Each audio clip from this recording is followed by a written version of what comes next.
What's up, everyone? Welcome to another edition of the Wake and Jake College Football Show. This week I am getting into my ACC preview.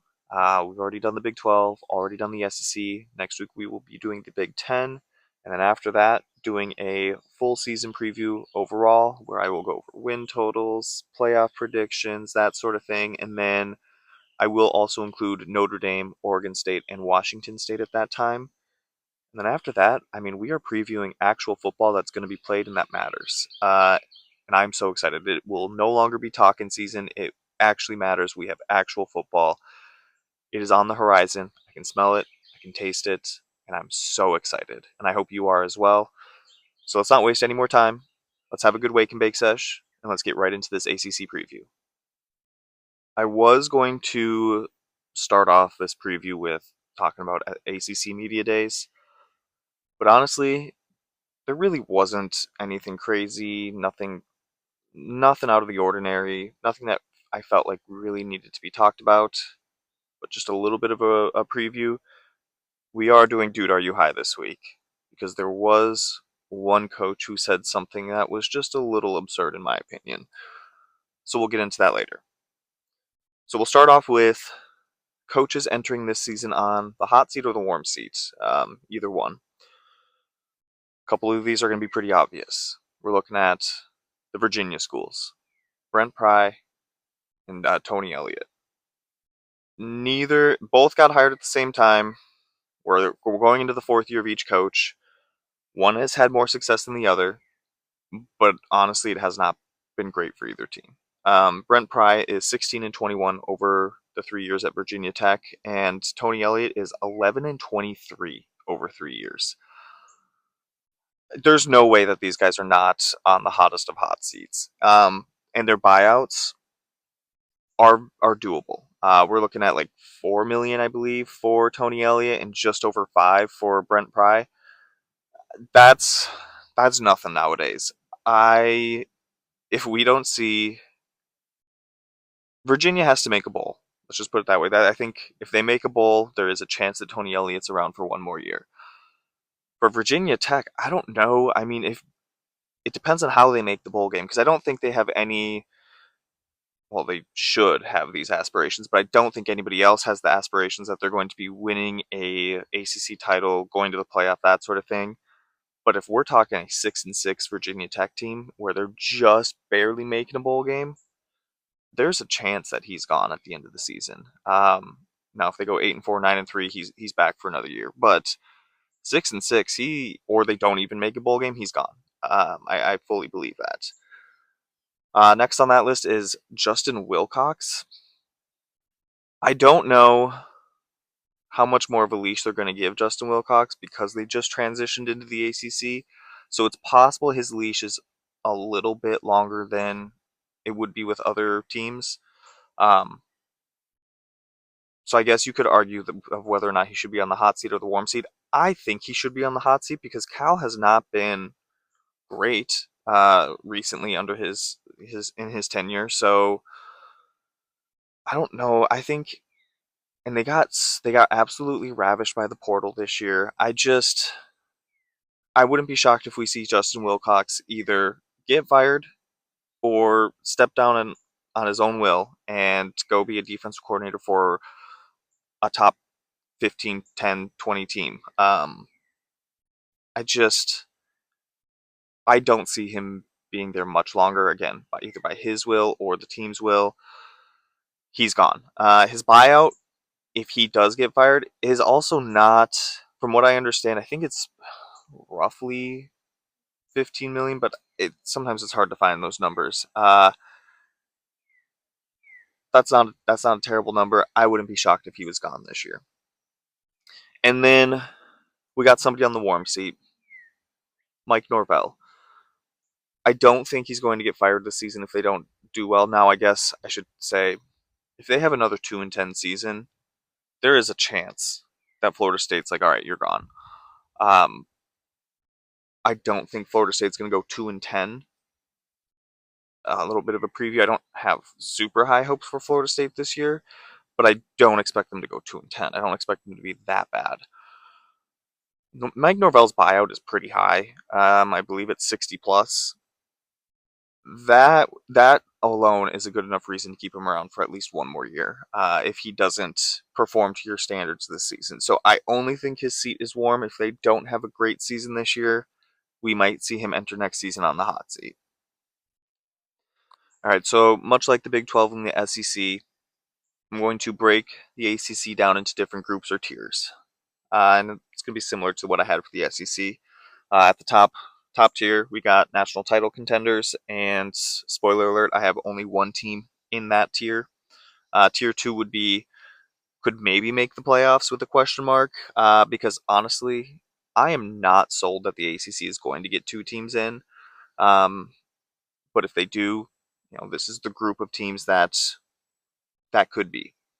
Uh, Third tier or third group, I have not making the playoffs, not making the ACC championship, will make a bowl game. That sort of grouping. I guess that's a terrible title for a tier, but that's essentially what this group is going to be, and it's a good amount of teams in the ACC.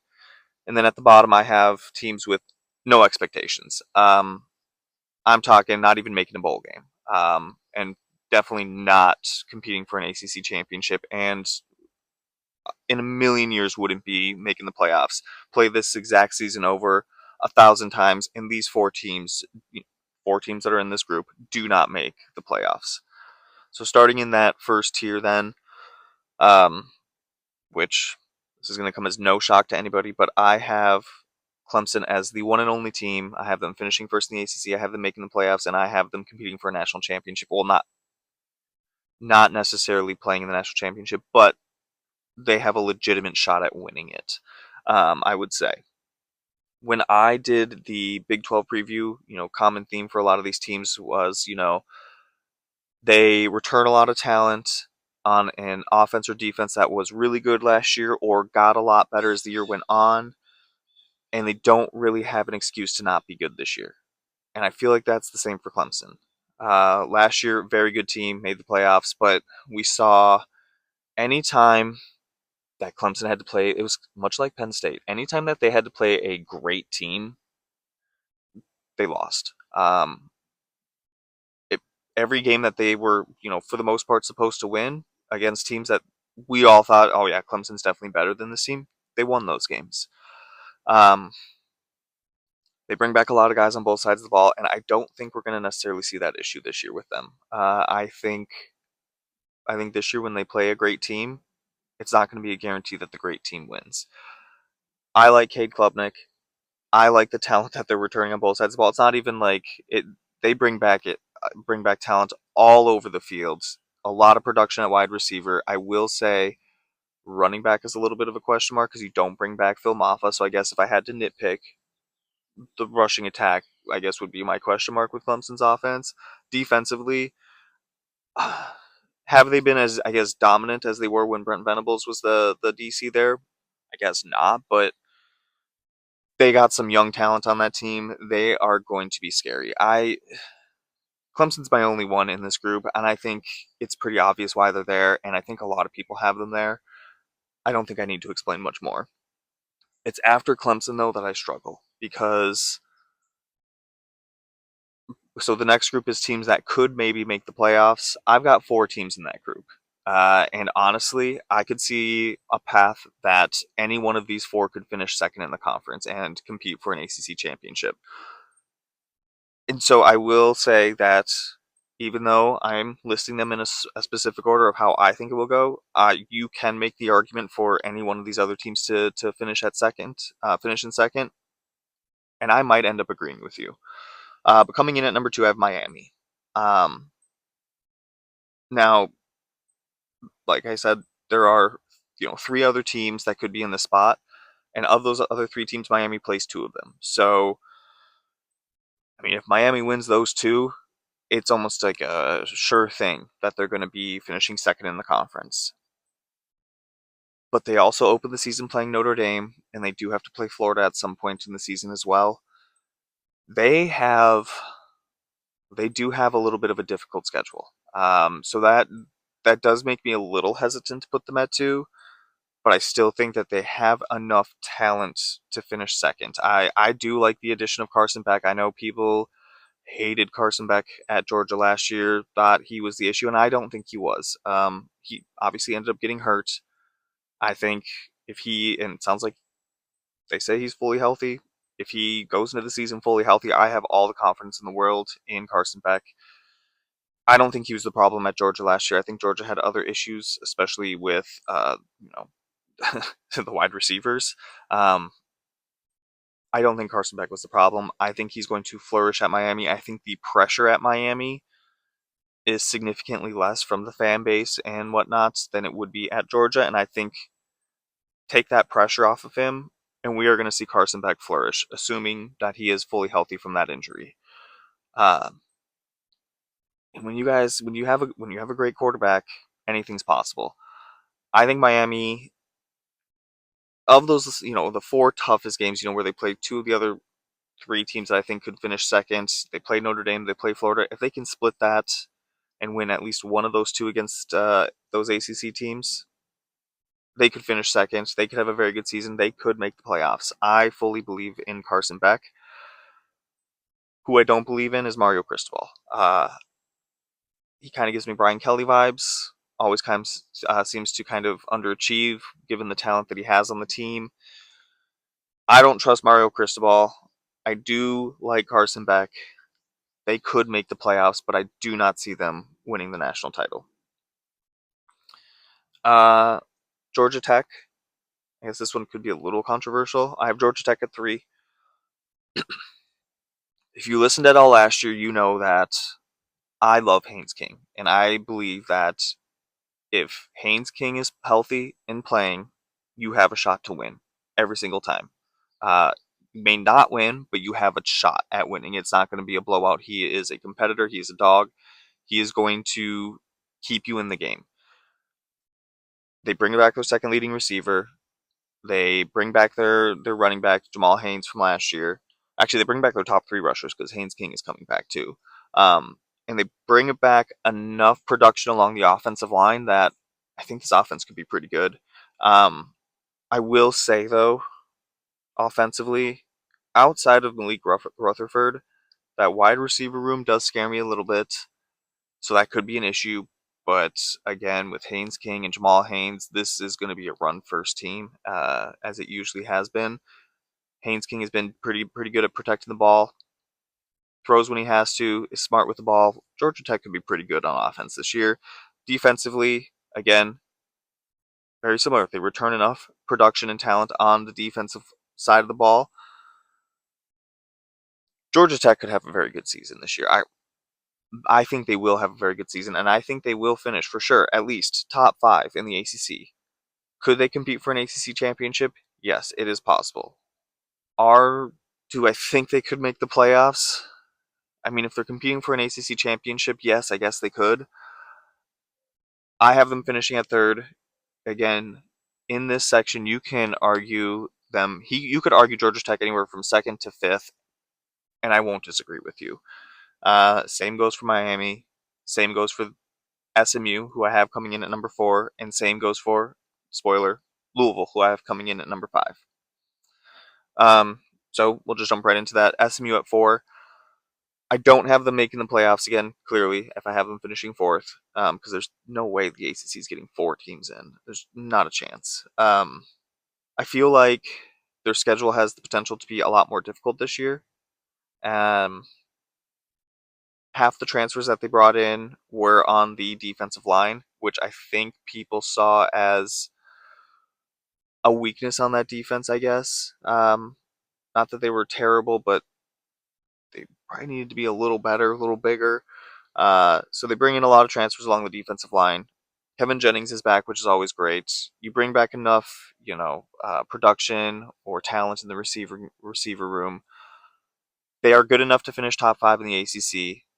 They are going to have a very good season. I don't think they're going to go undefeated in the ACC, though. I have them at 4. You can argue them at 2 or 3, and I won't disagree with you. Louisville at 5, like I already mentioned earlier. Again, like all these other teams, they have a chance at winning the ACC. They have a chance for competing for the ACC championship and potentially making the playoffs, not winning a national title, though. Um, I mean, we expect this every year with the Braum offense. The offense is going to be good. I am a fan of Miller Moss. They bring back their top rushers from last year. They bring back their second leading receiver. A good chunk, though, of the potential starters on that offensive line are transfers. Again, I'm not saying that most of the starters are transfers because I said potential. But they did bring in quite a few transfers along the offensive line, and that could be a concern, I guess, if I had to pick one when it comes to the offense. Honestly, I'm not that worried about it. Uh, Defensively, though, that's where I am the most worried when it comes to Louisville as a whole. They brought in a lot along the defensive line. They also brought in a bunch on the secondary, and both of those are concerns for me. You're replacing Ashton Gillette. Yes, he maybe didn't have the sack numbers that you wanted last year, but he was still a force to be reckoned with. You lose him. You bring in, like I said, a bunch of guys from the portal to try to fill holes and whatnot along that defensive line. Secondary was an issue last year. You brought in a lot of guys from the portal. Again, if you don't hit on any of these guys, or if you think you hit on one and you really don't, it could be devastating to this defense. Now, if they hit on one, two, three, four of those guys, fantastic. We could see Louisville competing for an ACC championship, making the playoffs. But that defense concerns me, and a little bit of unknowns when it comes to that defensive line and secondary as to how good they are going to be. But I have all the faith in the world in Jeff Brom's offense, Miller Moss, Isaac Brown. I believe the offense is fine, but that defense scares me. So moving into that third group of the ACC, we've got basically teams who are going to make a bowl game. They should make a bowl game, probably will make a bowl game, but they are not competing for the ACC or playoff spot or anything like that. It's bowl game or bust for these teams. Coming in at 6, I have Duke, whose defense I think should be good enough to keep them in games this year. I'm not going to go as far as to say they were great last year, but they were good. First year under Manny Diaz as head coach, going into year 2, bringing back enough production from last year that I think we should see them take another step forward defensively. It's offensively where I have my questions. You bring in Darian Mensah, which, from everything I've heard, people are very high on him. I'm not going to pretend to know anything because I don't follow the Group of Five that much. He comes in from Tulane. If he is an absolute stud, then that's fantastic. Watch out for Duke to have a pretty good season this year. Um, but if he's not, it could be a long season for Duke. But last year, and this is where they need to improve the most, run game was abysmal, just absolutely terrible. It was so bad, and it has to be better this year.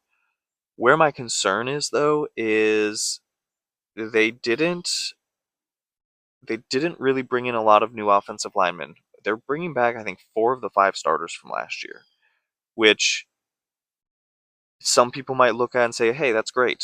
You're bringing in 4 guys who have starting experience. They're only going to get better, that sort of thing." Or you could look at it as these were 4 of the 5 offensive linemen on one of the worst rushing attacks in the ACC. Do we really want them coming back and being our starting offensive linemen?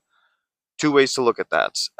And so we'll see how that goes for Duke this year, but they need to be better in the run game. Darian Mensah needs to be a hit. That offensive line has to be better. All of that makes me nervous enough that I don't think Duke is going to be competing for an ACC title.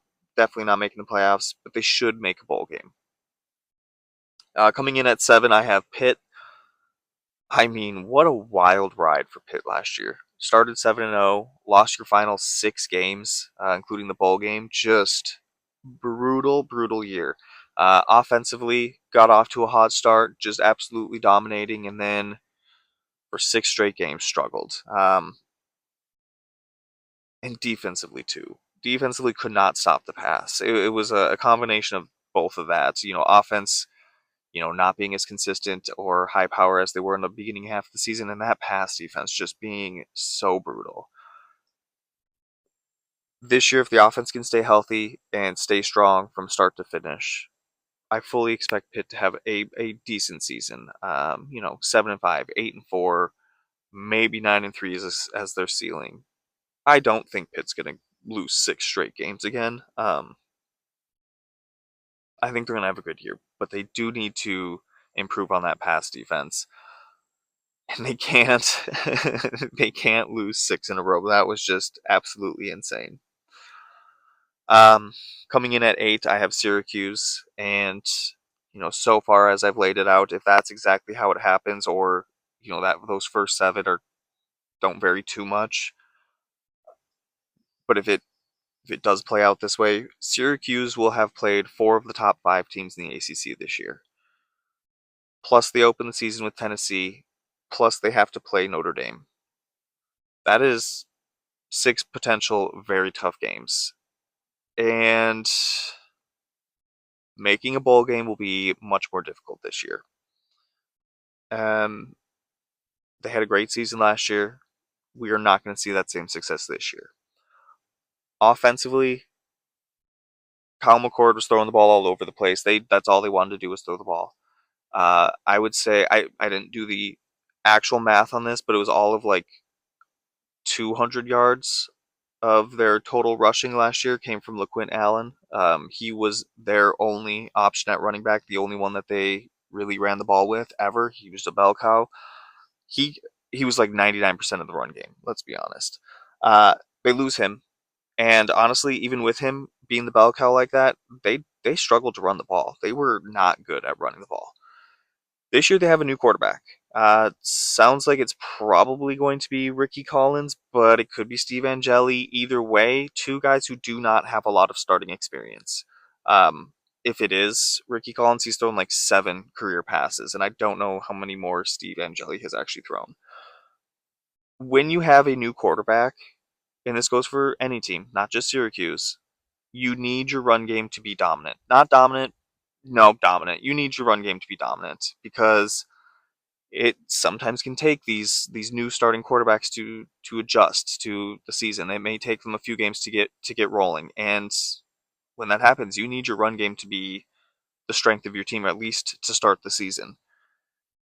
And it was so bad last year. I don't know how much you have that improved this year, especially when you open the season at Tennessee, or not at Tennessee. It's a neutral site game. But you open the season with Tennessee with a quarterback who's never played before, really, that at all.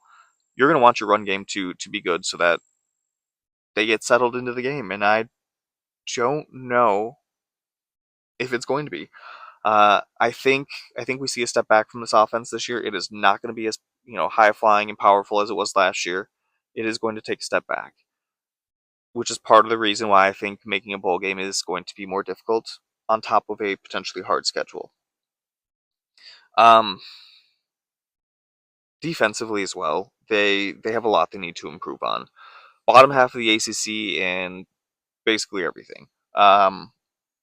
Passing yard, I think their pass defense finished like dead middle, I think, but everything else was like bottom 5 or bottom half. And they didn't bring in a ton of transfers. So they're not even really overhauling this defense. Yes, they're going to have a lot of guys who don't have a lot of playing experience, but have been on the roster and been in the systems. Well, I guess I think they have a new DC this year, but regardless, they didn't bring in a lot of guys from the transfer portal, which means one of 2 things: either they have a lot of faith in the guys that they already have on the roster, or they just couldn't really get the guys that they wanted through the transfer portal. Either way, defense has to be better this year, especially since the offense is going to be taking a step back. If the offense doesn't really lose a step, or the defense does take a step forward, then they do have a chance to make a bowl game this year. But I don't see their ceiling being much higher than 6-6, maybe 7-5. I just think it's going to be such a. I'm not saying the offense is going to be bad, but it's going to take. It's not just going to be as high flying, and because of that, we are going to see them take a step back. And if that defense does not improve, they might not make a bowl game. North Carolina State, I have them coming in at 9. Last year, offensively, I'm not going to say they were good, but I'm not going to say they were bad. They were very up and down, finished just right kind of like in the middle of the ACC in every single statistical category, essentially.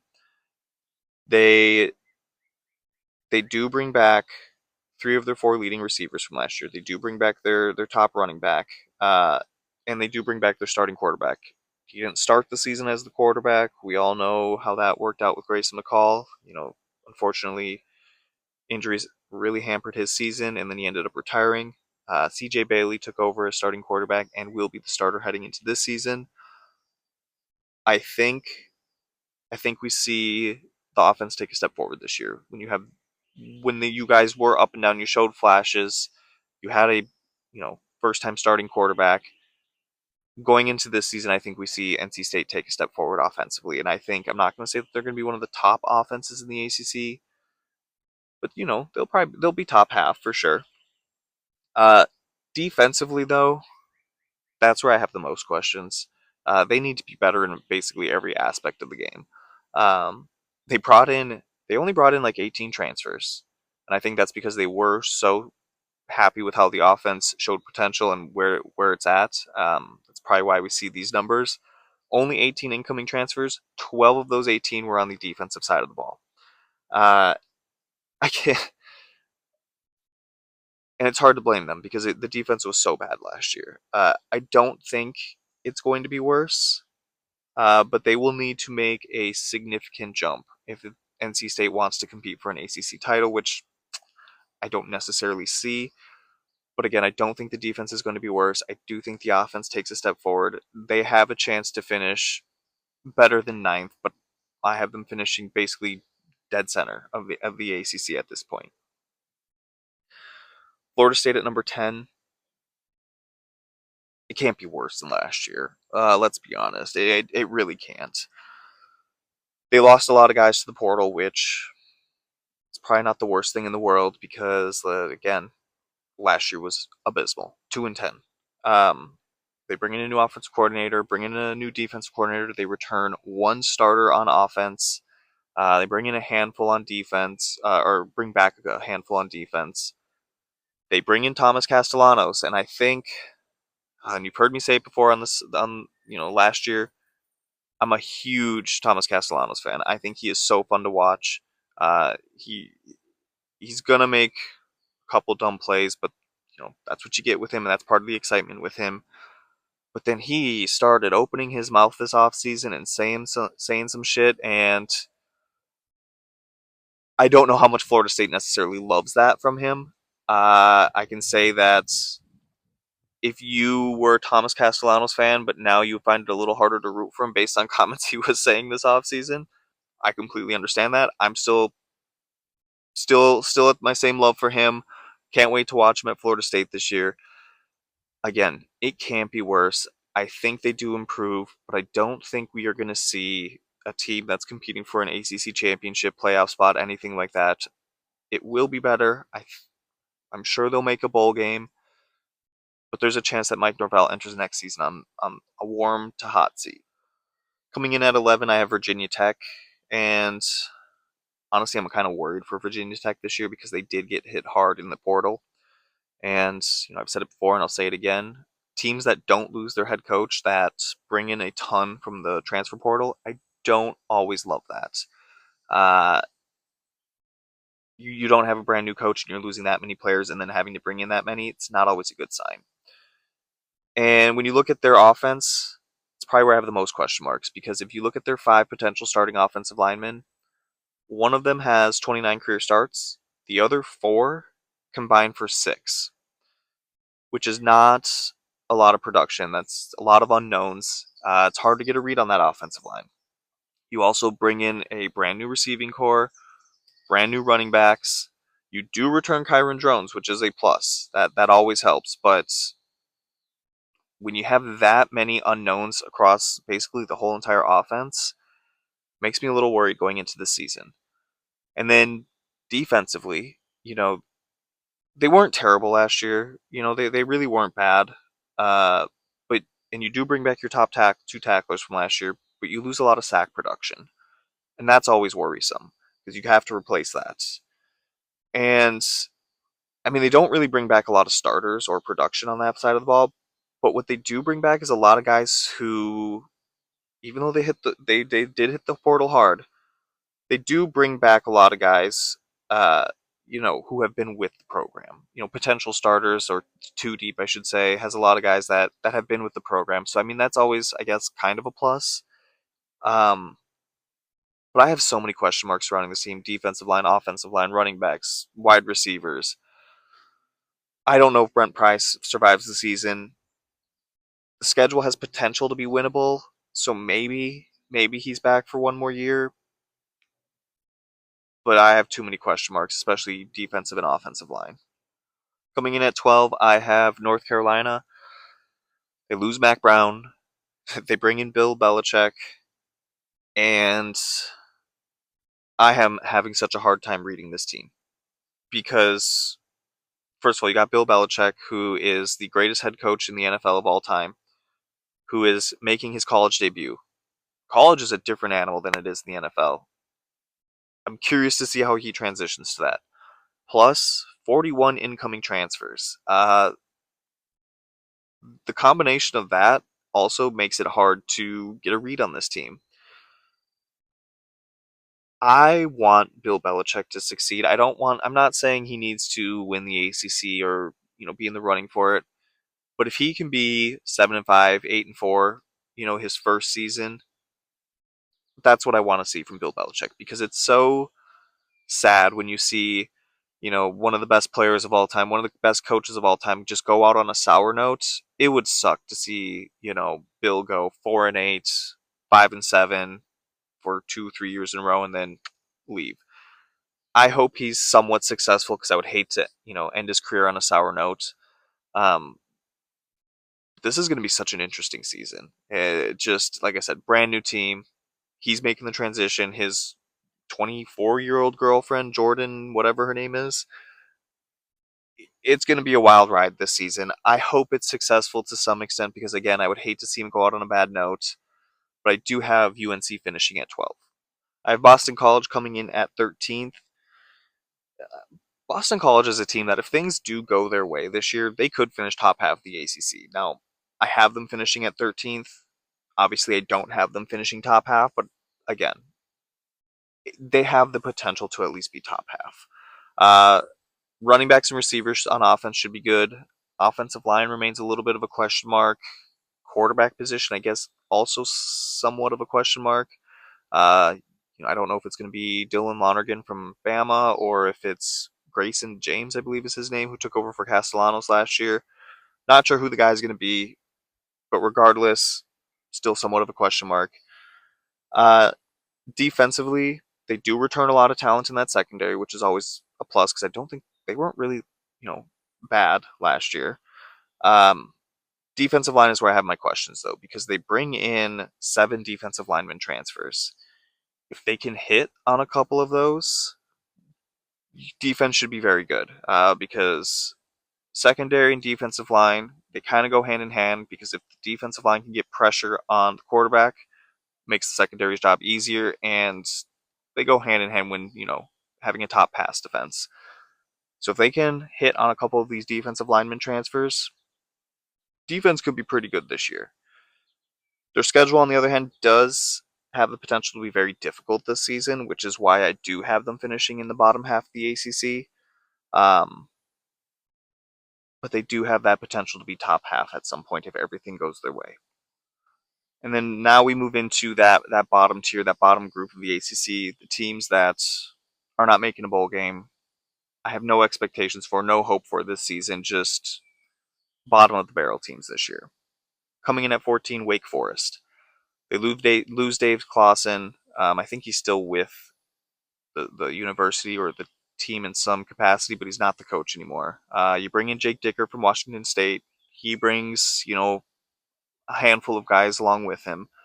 But yeah, as you see with most teams with new coaches, a lot of roster turnover, so it makes it hard to get a read on this team. But based on, who they're bringing in, schedule, the fact that it's just a brand new coach overall, and it's sometimes hard to make that transition that first year, I think the ceiling for this team, if the absolute ceiling, we're looking at 6-6 bowl game. I don't have them making a bowl game. I don't think they're going to make a bowl game.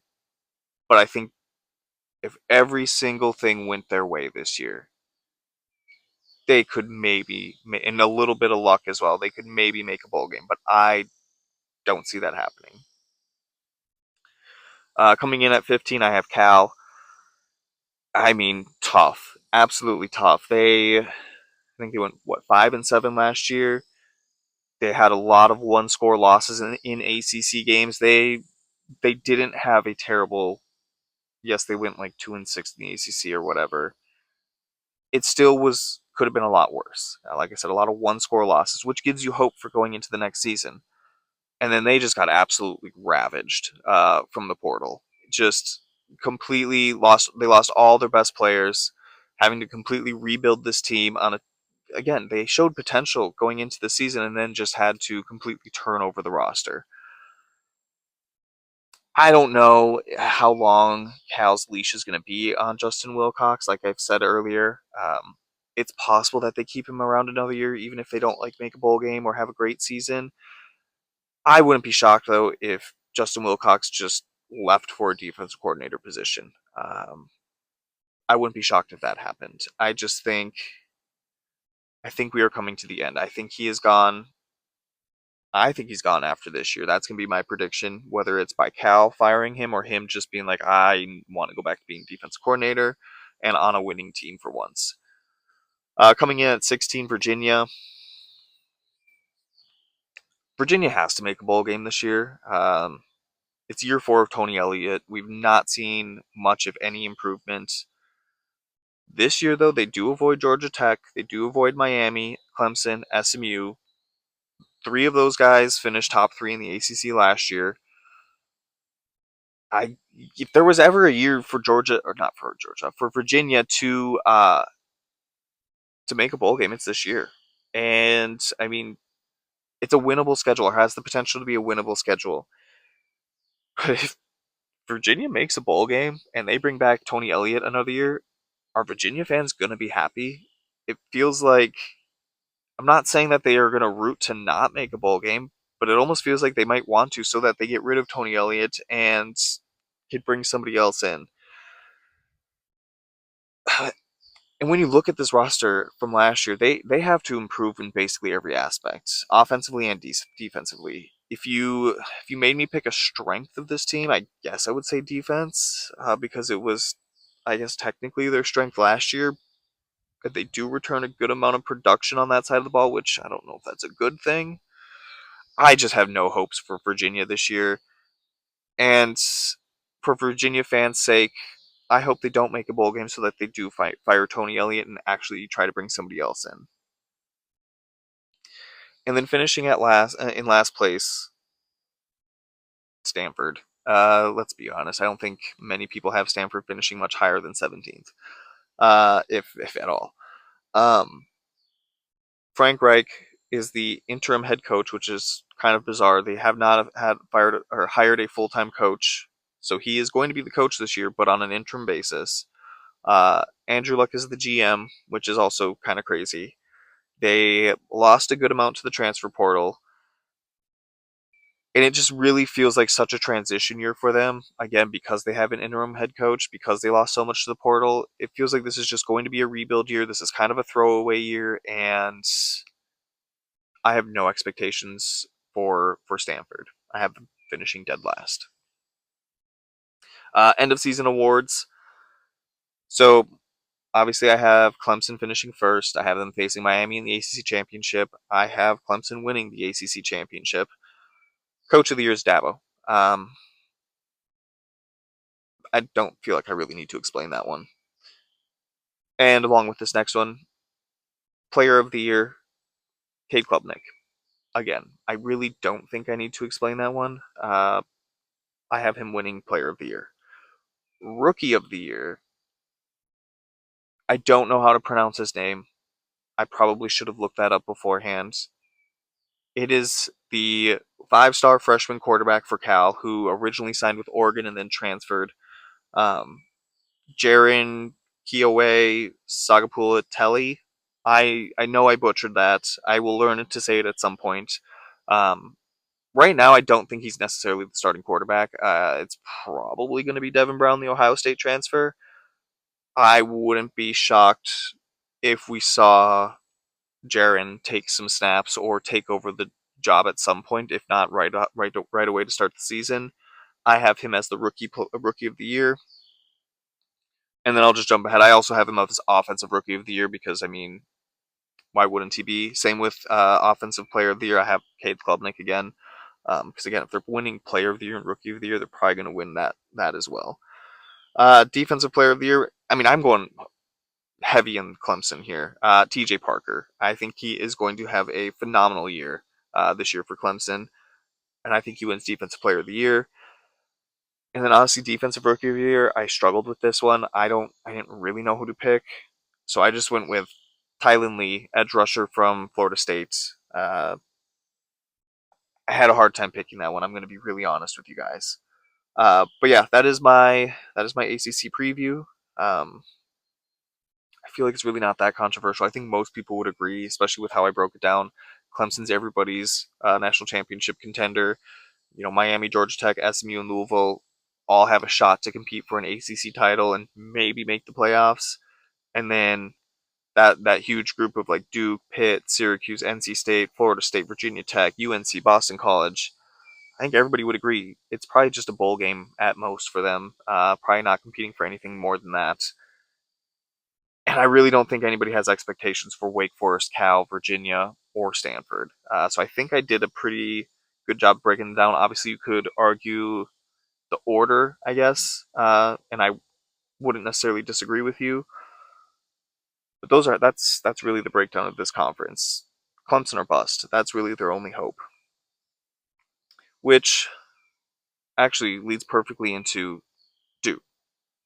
Are you high? This week, that dude is Rhett Lashley.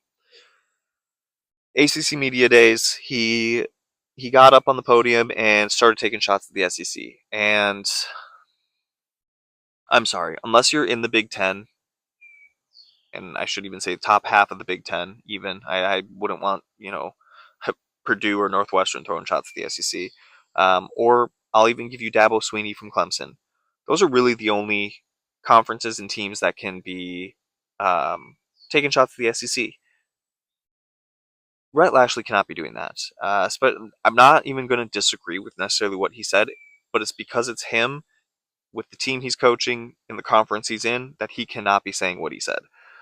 Basically stating that the SEC is top heavy and not deep. They're not the best conference because they're not the deepest conference. They're just a top heavy conference. And while I don't necessarily disagree with him on that, the fact that I think they are pretty top heavy year in and year out, and you know, there's proof of that. If you go back to the last 30, 40, 50, however many years, they've only had like I think it's 5 teams since 2000 and then 6 teams since like the 60s or 70s, something like that. He's not necessarily wrong. But you are the head coach of SMU in your second year in the ACC, and I'm sorry, look at the last decade of the ACC. Clemson has won 8 of the last 10 ACC titles. You're trying to tell me that the SEC is top heavy and not deep when your own conference is probably the most top heavy of any conference? Right now, it's a toss up, and I would argue that the ACC is the 4th best conference in the Power 4. I do think the Big 12 is better. Rhett Lashley, are you high? You cannot be taking those shots because, again, like I said, I even broke it down. I have Clemson as a national championship contender. And then the next group are guys who could maybe make the playoffs. In any other conference except the Big 12, I don't know if I necessarily have any of them, so I guess you could maybe make that argument and say the ACC is better than the Big 12, whatever. I think the Big 12 is definitely deeper for sure. But look at the Big 10. You have one of like 4, maybe 5 teams could win the national title. SEC, I have only 3, but you could argue 4 could win the national title.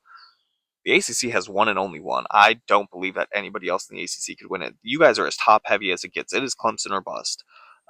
Maybe yes. You'll have two teams make the playoffs this year. I don't personally think that is necessarily a guarantee. ACC is the most top heavy conference of the Power Four. Rhett Lashley trying to call out the SEC for being top heavy. He's not necessarily wrong, but dude, look in the mirror. Um, dude, are you high? Anyways, thanks y'all for joining me. That was my ACC preview. Like I mentioned earlier, I will be back for the Big Ten and then a season preview overall, and then football is officially back. I hope you all enjoyed, and I will be back next week.